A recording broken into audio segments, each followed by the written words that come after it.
Are there really important foundations maybe if, you're a Series A, Series B company, right? You're still kind of like moving a million miles an hour, Yeah, like in order to set yourself up for success later down the road that you should focus on?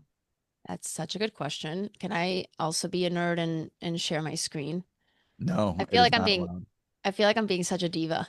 Okay. You share So away. this is the way that I think about it. And shout out to Jody Messa. She is from a company called Luster, and she has me hyped on this. The Kano model is about building tech. So it doesn't have to do with operations, but I actually believe that operators are essentially building a product for the go-to-market teams. And so we can think a lot like product teams. You wouldn't trust a product team without a roadmap. Why are there operators running around without roadmaps? Like we should be learning from product teams.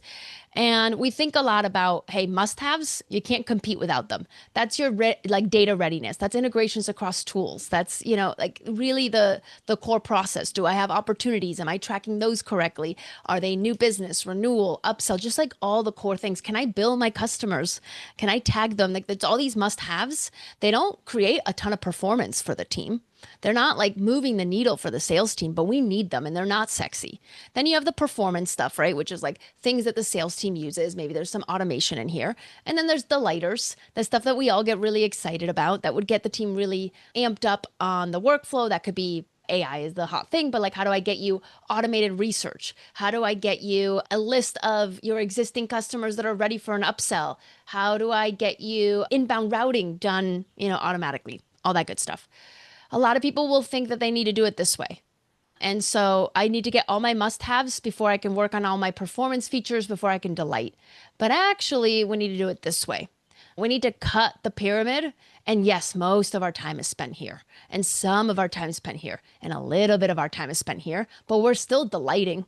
We're still going to find opportunities to automate. I mean, think about Recapped, right? Why does a sales team love Recapped? Well, because I'm updating my medpick fields automatically in Salesforce by, having my calls piped in, by updating my mutual action plan that's already done for me. That's a delighter. You're saving me time. Anytime time is saved, life is good.